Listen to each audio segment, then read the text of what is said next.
Xarxa AccessCat.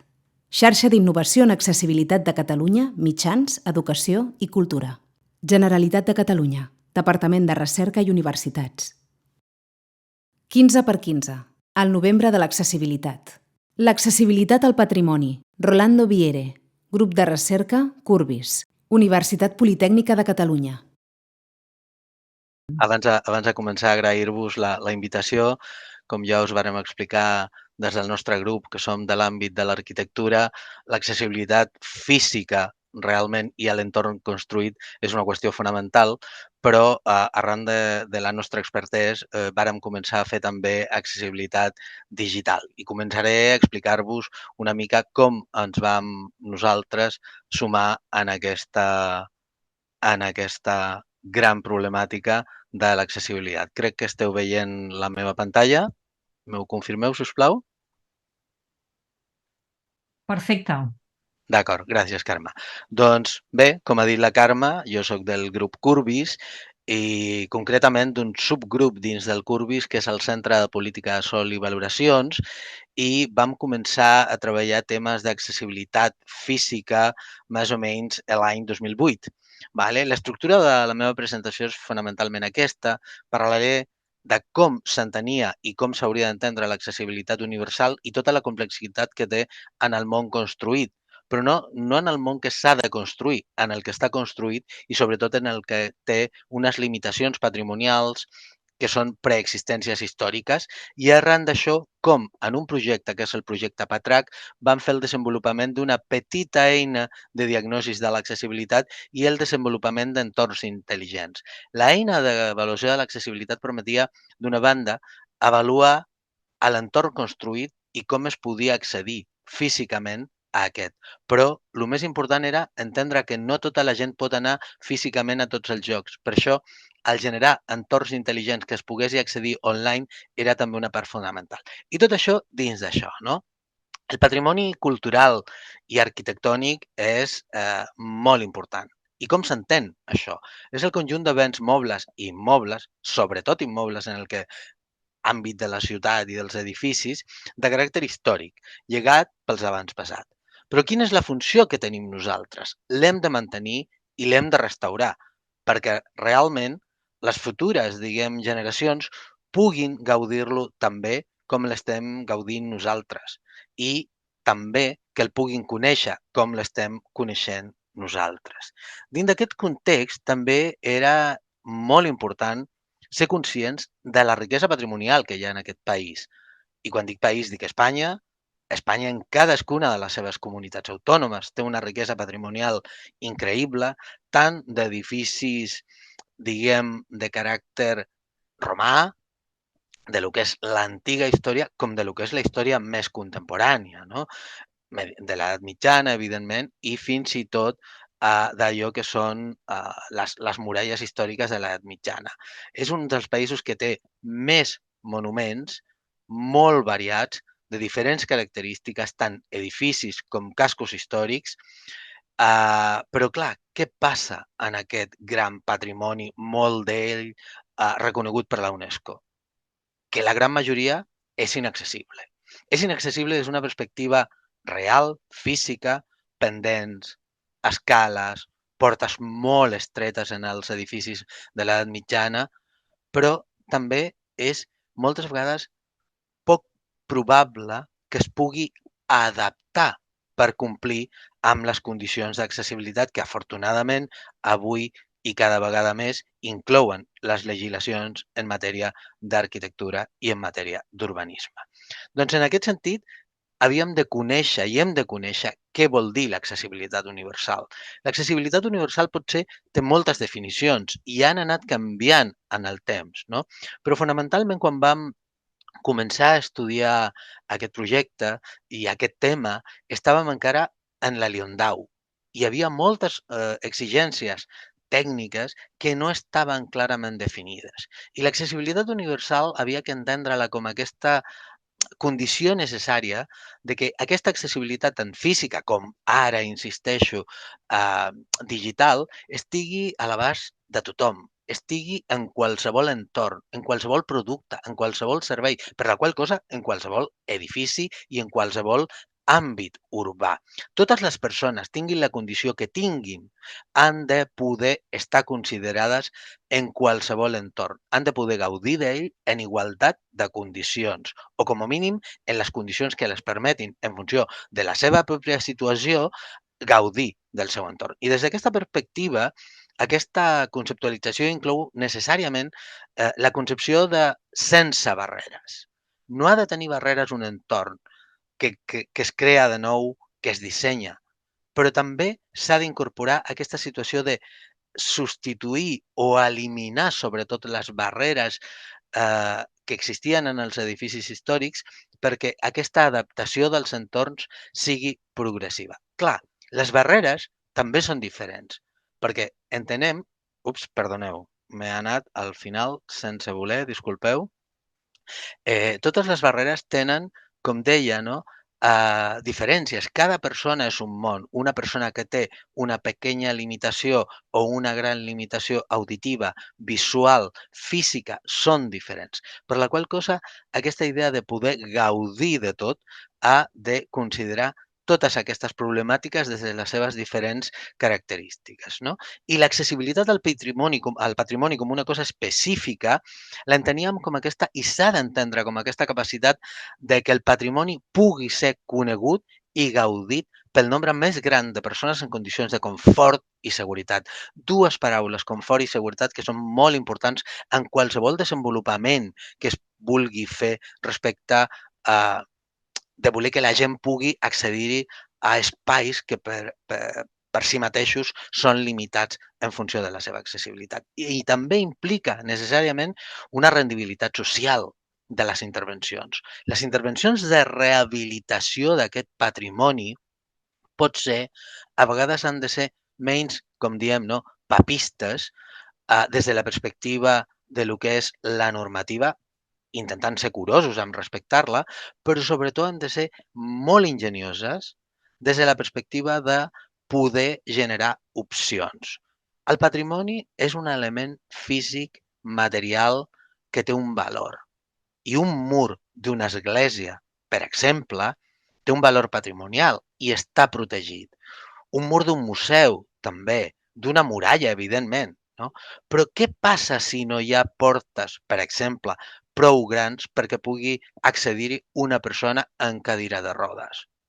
Potser s'ha de respectar, evidentment, la muralla, l'envolvent de l'edifici, però respectar-la també implica posar-la en valor.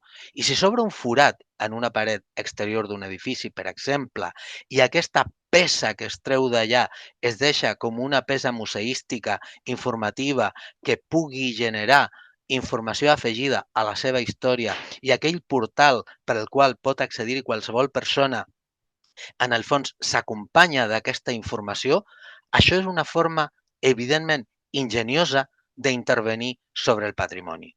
La legislació a priori no ho permetria. I el Codi Tècnic de l'Edificació, que actualment ha incorporat pels edificis nous una sèrie de condicionants que prèviament ja havien estat incorporades en la Liondau en el seu moment, està pensat, repeteixo, per l'obra nova. Però en l'àmbit del patrimoni encara queda molt a fer perquè sigui realment accessible. I és aquí on conceptes com l'ajustament raonable de les intervencions és fonamental. I en aquest context d'entendre el patrimoni... Hosti, perdoneu, se'm va la tecla per error. En aquest context d'entendre tota aquesta riquesa del patrimoni, és que vam començar el 2007 a treballar en aquest projecte que és el projecte PATRAC, Patrimoni Accessible per una Cultura Sense Barreres. Va ser un projecte finançat pel Ministeri, com veieu aquí, i fonamentalment basat en les idees determinades de la línia estratègica de patrimoni cultural de la plataforma tecnològica espanyola de la construcció. L'objectiu del projecte era desenvolupar estratègies, productes i metodologies per facilitar l'accés, la contemplació i la captació de continguts del patrimoni cultural espanyol. Què vol dir això? Poder accedir a tot físicament? No, perquè és impossible. Però allà on no es pot accedir-hi físicament, es pot accedir-hi virtualment. I també, com a segona derivada, era desenvolupar una estratègia d'intervenció en l'edificació i el patrimoni arquitectònic per a la seva rehabilitació, conservació i explotació, evidentment, sota el marc comú del disseny per tothom. Des d'aquesta perspectiva, jo presentaré avui només dues qüestions que vam desenvolupar en el projecte. D'una banda, aquesta eina de diagnosi, d'accessibilitat, que partia de dos principis. Una primera filosofia d'avaluació que havia de definir com un primer prototip tres grans grups de discapacitats: mobilitat, de mobilitat, auditiva o visual. I, d'altra banda, l'edificació dels elements que s'havien d'estudiar, que eren els típics punts crítics dels recorreguts que hi ha en qualsevol edifici patrimonial. I vàrem categoritzar-lo d'una manera molt senzilla. Si aquest objecte és un obstacle, malament. Si és un facilitador però no és còmode, també malament. I l'única manera de que sigui positiu del tot és quan un objecte realment dona condicions perquè tothom pugui accedir-hi. I des d'aquesta perspectiva el vam qualificar com a facilitador. Vam generar una sèrie de medicions en base a moltes eines tecnològiques, escàners làser, sistemes d'informació geogràfica, però vam definir uns prototipus d'anàlisi en el Museu Marítim de les Drassanes d'unes rutes. Vam determinar tota una sèrie de dades, una construcció molt complexa que no té sentit explicar ara, i vam definir una primera eina de diagnòstic definint quines podien ser les rutes que s'analitzaven, quins elements conformaven la ruta, definint les seves característiques en base a aquestes condicions que acabo d'explicar, el selector del tipus de discapacitat i les propietats o elements seleccionats. Tot això en el seu moment no estava, evidentment, com a eina de prototipus regulada per tot el que és l'accessibilitat als mitjans, l'accessibilitat digital com l'entenem avui. Pensem que estem parlant de fa uns 12, 14, 15 anys, no? Però vam ser prou curosos amb les eines i amb les regulacions que estaven en aquell moment i vam veure que era importantíssim treballar de forma 2D, però també de manera 3D, perquè la gent pogués incorporar-se dins dels entorns. Aquí no presentaré la sèrie de vídeos que estaven incorporats a l'eina perquè no donaria temps, no?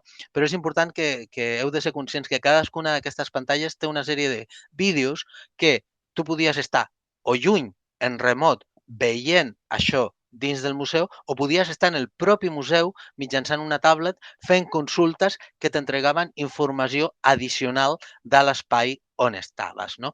I tot això ho vam plantejar amb diferents tipus de vídeos, amb diferents tipus de resolucions, de manera que cada usuari amb les seves pròpies limitacions, cadascú de nosaltres amb les nostres pròpies limitacions, pogués gaudir d'això que estàvem en l'entorn. Vam generar una sèrie de recorreguts pel desenvolupament d'aquests entorns intel·ligents, vam posar sensors en l'edifici que poguessin identificar a l'usuari que estava amb la seva tablet o amb el seu dispositiu veient a l'entorn on estava, i vam veure els punts cecs que havia tant de visuals com d'accessibilitats físiques, de manera que en aquests punts pogués haver més suport tecnològic per poder fer-ho accessible a tothom. No?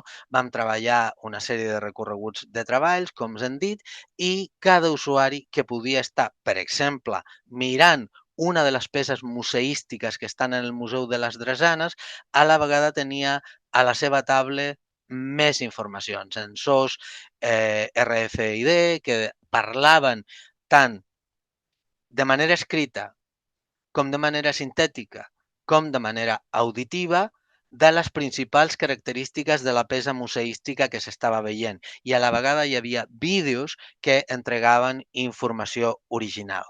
També vam treballar criteris com els de la seguretat, per la qual cosa vam donar la possibilitat que es pogués informar de les sortides d'emergència, també visualitzades en 2D com en 3D, però no només d'això, també d'informació pràctica. Per exemple, on estan els lavabos. No amb senyalètica física en el museu com una intervenció, sinó amb senyalètica des d'una perspectiva digital. També repeteixo, auditiva, tàctil, tàctil perquè també vam generar prototipus físics que permetien treballar a les persones amb discapacitat visual.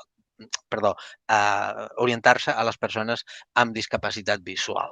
Vale? Vam generar distintes maneres d'aproximar-se. 2,5D, per exemple, perquè hi ha objectes físics que ni tan sols si estàs a l'àmbit els pots veure. Aquí mostraré el detall d'aquesta galera, no?, que tenim en el museu en què per alçada no es pot accedir-hi a aquesta part concreta, però això podria passar en una catedral, en un rosetó, en una vidrera, etc. La idea d'aproximar aquests elements patrimonials digitalment a l'usuari que està in situ era una manera d'ajudar-li a entendre millor tot l'entorn on estava.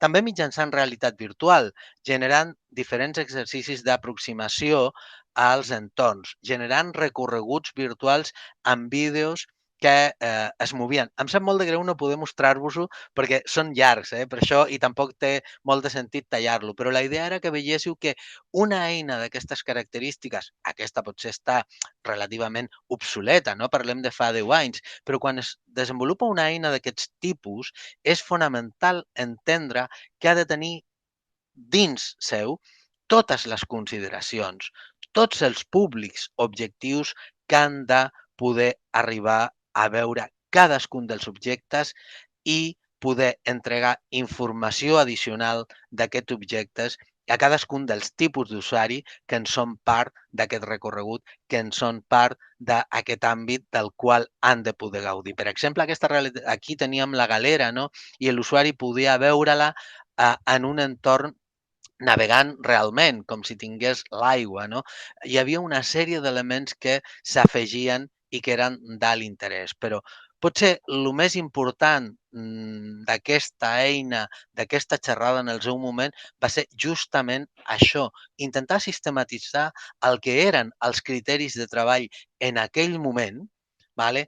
Perquè tots els usuaris poguessin gaudir in situ d'aquests entorns patrimonials i que, a la vegada, aquelles persones que no podien estar en aquests àmbits poguessin tenir accés online a aquesta informació mitjançant, per exemple, eines de realitat augmentada, no?, que entregaven informació concreta del cas de treball, però també informació afegida de contingut que no és físic, que és històric, que és de característiques, etc. No? Doncs aquesta és la meva petita, diguem, aportació, si se li pot dir aportació, però el més important és entendre que encara avui, amb totes les noves legislacions que hi ha, a Espanya és molt difícil introduir en el patrimoni arquitectònic i en el patrimoni urbà intervencions que puguin fer-lo accessible a tots els usuaris des de totes les perspectives. Per què? Perquè tenim una legislació que el protegeix, la qual cosa és fonamental i és correcta, però encara conceptes com l'ajustament raonable no estan incorporats realment en totes les intervencions que hi ha respecte dels edificis i entorns patrimonials a tot Espanya i, evidentment, també a Catalunya. Moltíssimes gràcies i espero que hagi estat d'interès per tothom. Finançament. Xarxa AccessCat. Les càpsules formatives 15x15 al novembre de l'accessibilitat formen part de les activitats de la xarxa AccessCat i tenen el suport del Departament de Recerca i Universitats de la Generalitat de Catalunya. 2021 XARDI 00007. Aquest vídeo reflecteix exclusivament els punts de vista dels autors. AccessCat i els organismes finançadors esmentats no es fan responsables de la informació que conté ni de l'ús que se'n pugui fer. Generalitat de Catalunya, Departament de Recerca i Universitats. Xarxa AccessCat. Xarxa d'innovació en accessibilitat de Catalunya, mitjans, educació i cultura. Contacte. Web de la xarxa AccessCat, accesscat.net. Correu electrònic xarxa.accesscat@uab.cat. Twitter @xarxa AccessCat. LinkedIn xarxa AccessCat.